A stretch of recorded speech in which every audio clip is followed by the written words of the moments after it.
In 1978, the musical film Grease premiered, creating an unprecedented cultural phenomenon that swept across the globe with its vibrant story of high school romance, rebellious youth, and the unforgettable summer nights of the 1950s. The work achieved not only massive commercial success, but became an indelible part of the collective memory of an entire generation. It was a time when leather jackets, poodle skirts, and slicked-back hair defined an era of innocence and energy. However, behind those iconic characters, the faces that smiled so brightly on movie posters, were actors carrying destinies that were often far removed from the joyful scripts they performed. 47 years have passed since the halls of Rydell High first opened to the world. Time has etched distinct marks upon the lives of the cast.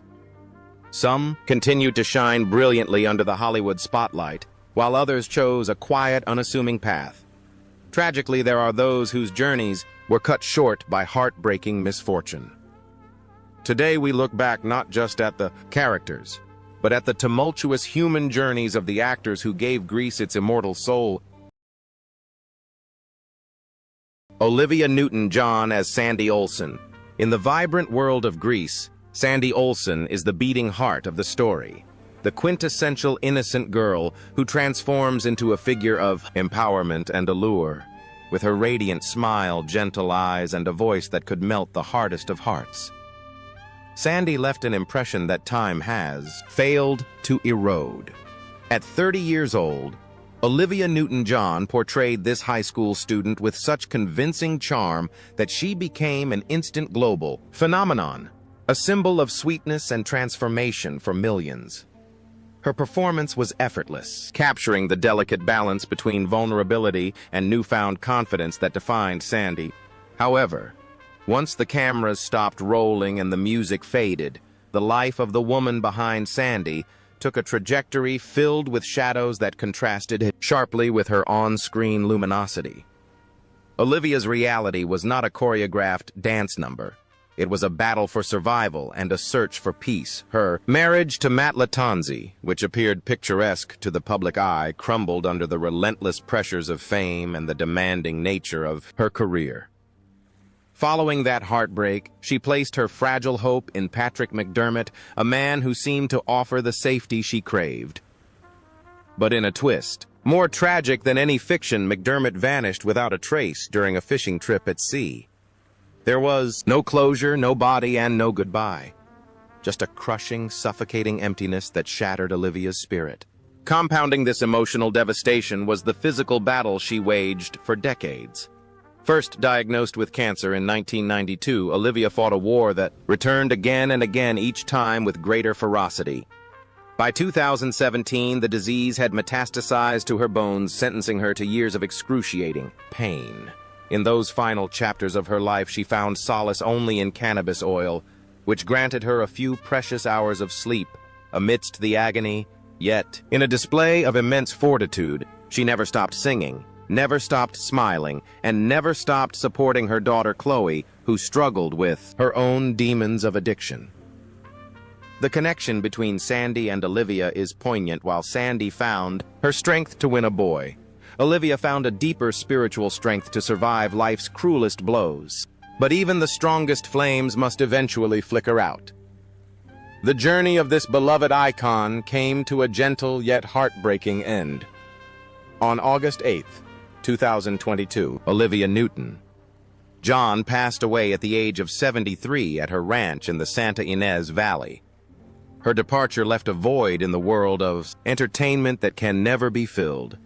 She left behind a net worth of approximately $60 million, the majority of which was dedicated to her own cancer research foundation, ensuring that her legacy of healing would outlive her pain. John Travolta as Danny Zuko. In 1978, at the age of 24, John Travolta stepped into the leather jacket of Danny Zuko, the rebellious, charming leader of the T-Birds. With his slicked-back hair and a strut that defined cool, Danny was the ultimate bad boy with a heart of gold. Travolta's performance was electric, turning him into the defining sex symbol of the era and cementing his status as a Hollywood titan on screen. Danny Zuko could dance his way out of any problem his life. A series of catchy songs and happy endings, But the reality of John Travolta's life is a stark, heartbreaking contrast to the carefree youth he portrayed. Behind the legendary dance moves and the million-dollar smile lies a history of profound loss that few could endure. Travolta's life has been marked by a series of tragedies that struck at the very core of his existence. His first great love actress, Diana Hyland, died in his arms of cancer, leaving an emotional scar that never truly faded. Years later, he thought he had found his forever happiness with actress Kelly Preston. Their marriage brought him immense joy, but it also brought a pain that would haunt him forever. The death of their 16-year-old son, Jet, following a violent seizure was a blow that nearly destroyed him.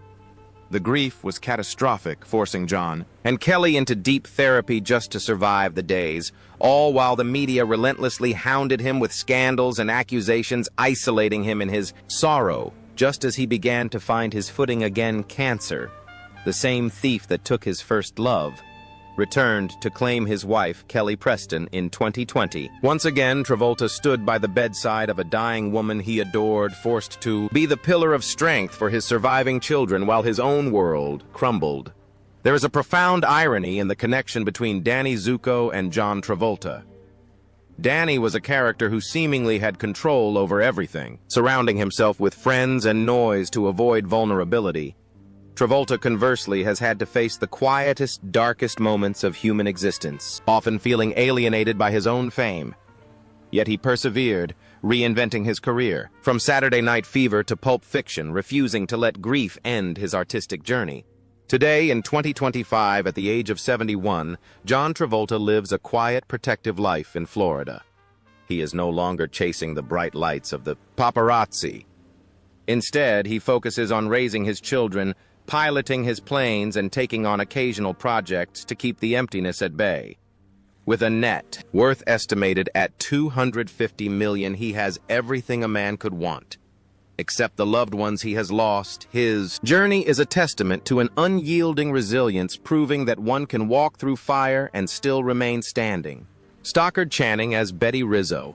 Stockard Channing was 33 years old, significantly older than her high school character, when she took on the role of Betty Rizzo, the cynical, tough-talking leader of the Pink Ladies. Rizzo was the complex soul of Grease, a girl who mocked sentimentality to protect her own vulnerability. With her mocking smile and guarded eyes, Stockard delivered a performance that was raw and real, culminating in the emotional ballad, "There Are Worse Things I Could Do." She was the character who understood that life wasn't a fairy tale, a sentiment that would eerily echo in Stockard's own life. Behind Rizzo's confident sneer was a woman grappling with a tumultuous private reality. Stockard's life off-screen was marked by a profound instability. In her personal relationships, she navigated through 4 marriages, all of which ended in divorce, with one lasting a mere 3 days. She had no children and no traditional family unit to retreat to when the world became too heavy. Despite a flourishing career that spanned stage and screen from 6 Degrees of Separation to The West Wing, Stockard battled severe depression. She spoke openly about the torment of aging in Hollywood and the cruel scrutiny women face, admitting that her toughness was often just a survival mechanism. The parallel between Rizzo and Stockard is striking. Both women used a sharp wit and a cold exterior to shield themselves from judgment and pain. But while Rizzo found a happy ending with Kaniki, Stockard faced a reality of solitude. Her longest and most significant relationship, spanning over 2 decades with Daniel Gillum, ended, not with a breakup, but with his death in 2014. This loss left her alone once again, facing the silence of an empty home. Today, in 2025, at the age of 81, Stockard Channing resides mostly in London. She lives a life of quiet dignity, occasionally emerging for select theatrical roles, the one passion that has never betrayed her. With a net worth of around $15 million, she is financially comfortable, yet her life is a testament to the fact that success cannot cure loneliness. She remains a symbol of resilience. A woman who, much like Rizzo, continues to stand tall despite the scars she carries. Eve Arden as Principal McGee. Eve Arden was a legend, long before she walked the halls of Rydell High. Born in 1902 '08, she was 70 years old when she played Principal McGee, the stern, yet comically bewildered headmistress in Grease. To a new generation of fans, she was the authority figure who couldn't quite control the chaos of the T-Birds. But to those who knew Hollywood history, she was a comedy icon with a career spanning 60 years. Her delivery was dry, sharp, and impeccable, providing some of the film's most memorable comedic beats. However, the laughter she generated on screen masked a personal history shrouded in sadness. Eve's early life was difficult, and her first marriage ended in great suffering. It wasn't until she met actor Brooks West that she found true peace. He was her anchor, her partner, and the love of her life, who helped her navigate the treacherous waters of show business. But this happiness was cruel. In its brevity, West died suddenly of a cerebral hemorrhage, a shock that shattered Eve's world. Left alone in a house filled with memories, Eve Arden fell into a state of deep mental exhaustion. The vibrant woman who could command a screen with a single raised eyebrow began to fade. She suffered from insomnia and loss of appetite, her will to act slowly draining away along with her grief. Then came the final blow, colon cancer. It arrived like a silent sentence, inflicting excruciating pain and sapping the energy of a woman who had always been full of life. It spread rapidly, leading to heart failure and robbing her of her physical strength. The contrast here is poignant. Principal McGee was a woman of rules and order, a pillar of stability at Rydell. High Eve Arden's final years, however, were defined by the chaos of grief and the uncontrollable ravages of disease. Eve Arden's journey came to a close on November 12, 1990, at the age of 82. She passed away from complications of cancer and heart failure, leaving behind a modest fortune but an immense legacy. She was not just a principal in a movie. She was a master of her craft whose final lesson was one of endurance in the face of heartbreak. Didi Conn as Frenchie. In the colorful tapestry of Grease Frenchie is the thread of pure sweetness, played by Didi Conn, listed in records as Didi Conn at the age of 26. The pink-haired beauty school dropout was the character who brought innocence and dreams to the screen. With her unique voice and wide-eyed optimism, Frenchie was the friend everyone wanted, kind, supportive, and endlessly hopeful. But the life of the woman who played her was not always a colorful dream. After the lights of Hollywood dimmed, Didi faced a reality that required a different kind of strength than she ever displayed on screen. Her first marriage ended quietly, leaving her with feelings of failure and uncertainty. She eventually found stability with composer David Shire, believing she had found her happy ending. However, life presented her with a profound challenge when their son Daniel was diagnosed with severe autism. The role of Frenchie, a girl trying to find her path, suddenly mirrored Didi's own life as she navigated the complex world of motherhood and medical care. For years, she lived a double life, bouncing between glitzy film sets and sterile hospitals. She later admitted to crying in her dressing room, overwhelmed by the fear that she wasn't strong enough to be both a star and the mother her son needed. Prioritizing her family, she stepped back from major career opportunities, turning down fame to be Daniel's constant advocate. In this sacrifice, Didi Conn found her true calling. She became a fierce champion for autism awareness, using her celebrity to fight for children like her son.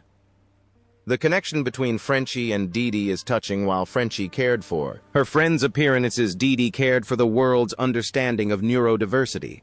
In 2025, at the age of 74, Didi Conn continues her philanthropic work. She takes occasional small acting roles, but her primary focus remains her family. Living quietly with an estimated net worth of $7 million, she has found a peace that fame could never provide. Her journey is not defined by blockbusters, but by the love and advocacy she pours into her son's life. Annette Charles as Cha-Cha Di Gregorio. Annette Charles burst onto the screen as Cha-Cha Di Gregorio, the best dancer at St. Bernadette's, and the fiery antagonist who steals Danny from Sandy during the televised dance-off. At 30 years old, her performance was electric, full of attitude and confidence. She was the girl you loved to hate, the obstacle in the path of true love. But the story of Annette Charles is one of incredible grit and surprising humility. Behind the scenes of that iconic dance sequence lies a harrowing truth. Annette was suffering from an ectopic pregnancy during the filming. In immense physical pain, she refused to stop pushing through the agony to complete her scenes on Thunder Road and the dance floor before being rushed to the hospital for emergency surgery. That level of dedication is rare, yet it defined her character. After Grease, Annette made a choice that few in Hollywood make. She walked away. Realizing that the superficial nature of fame wasn't for her, she returned to school, earned her degree, and became a professor. She traded scripts for textbooks and red carpets for classrooms. However, her life was not without its struggles. She faced a mediocre marriage and health issues that seemed unfair for someone who lived such a clean life. She never smoked yet. Her lungs would eventually fail her. Cha-Cha was a character who demanded attention. Annette, in contrast, sought quiet dignity. Tragically, on August 3, 2011, Annette Charles passed away at the age of 63. Just months after her co-star Jeff Conaway cancer had been silently ravaging her body. Though she had hidden her fatigue from loved ones for as long as she could, she died with an estimated estate of just $500, a shockingly modest sum for a cinema icon. But she left behind a legacy of education and an unforgettable performance that cost her blood and tears. Joan Blondell as Vi. Joan Blondell was a veteran of the golden age of Hollywood when she took on the role of Vi, the weary but wise waitress at the Frosty Palace at the age of 71. Though her screen time in Grease was brief, her presence was commanding. In the dim light of the diner, her eyes held a lifetime of stories reflecting a mix of cynicism and warmth that grounded the film. She was the mother figure to the kids, the one who had seen it all. Sadly, Joan herself had indeed seen it all, and much of it was painful. Her personal life was a series of heartbreaks. All 3 of her marriages ended in divorce. The deepest wound came from her second husband, Dick Powell, the love of her life who left her for Shirley Temple, a betrayal that haunted her for decades. Later, she sought happiness with Mike Todd, only to find herself trapped in a volatile cycle of violence and financial extravagance that drained her spirit. Even after escaping that marriage, the sudden death of Todd in a plane crash left her wrestling with complicated grief. By the time she filmed Grease, Joan was hiding a devastating secret beneath the waitress uniform and the meticulously applied makeup she was fighting. Terminal leukemia. She was in pain, her body failing her, yet she refused to show weakness. Finishing Grease and The Champ became her final mission. A testament to her professional dignity. Vi was a character who served others. Joan was a woman who served her craft until her very last breath. The indomitable Joan Blondell passed away on Christmas Day, December 25, 1979, at the age of 73. She died in the arms of her children. Just a year after Grease was released, she left behind a small fortune but a massive legacy of resilience, proving that a true star shines brightest even when the darkness is closing in. Barry Pearl as Doody. Barry Pearl, born in Lancaster, Pennsylvania, joined the T-Birds as Doody at the age of 28. Doody was the goofball of the group, the naive, guitar-playing kid with a goofy smile who captured hearts with his innocence. It was a role that required a specific kind of charm, and Barry delivered it perfectly, becoming a beloved part of the ensemble. However, unlike Travolta or Newton, John Barry Pearl's trajectory after Grease did not rocket into the stratosphere of superstardom. His life became a study in quiet persistence, rather than public glory. The role of Doody remained the absolute peak of his film career. The phone didn't ring with blockbuster offers, the paparazzi didn't camp on his lawn. For many, this silence could have been crushing, but Barry found a different way to define success. He embraced the world of theater and education. Barry didn't let the fading spotlight dim his passion. He spent decades teaching acting, working with people with disabilities and touring in smaller productions.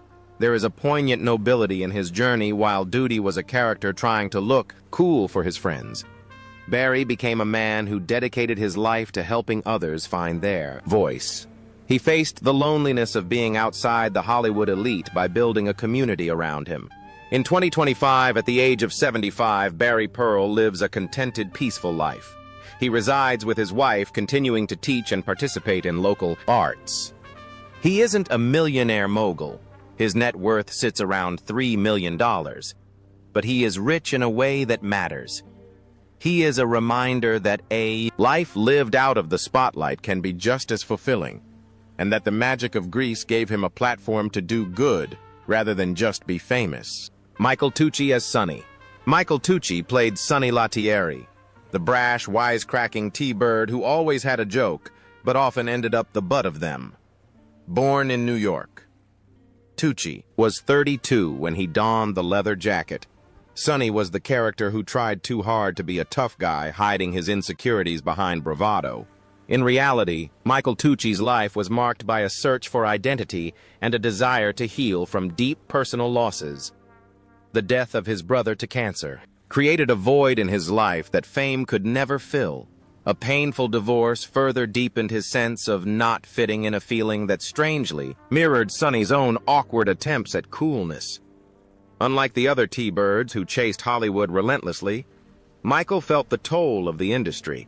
He spent years working in character roles from Diagnosis Murder to various TV spots, but he also sought purpose elsewhere. At one point, he famously left acting to intern at a law firm, eventually becoming an assistant prosecutor. It was a radical shift, but he soon realized his soul was too sensitive for the cold, hard world of law.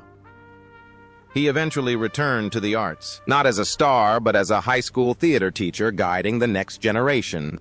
There is a beautiful symmetry here. Sonny was a student who didn't take school seriously, while Michael Tucci became the teacher who did. Now, in 2025, at the age of 79, Michael lives a life of peace. He has stepped away from the chaotic ambition of his youth. With a net worth of around $5 million, he lives comfortably content with the memories of the T-Birds, but happier in the quiet reality he has built. He is the survivor who found that peace wasn't in the spotlight, but in the classroom and the quiet moments of life.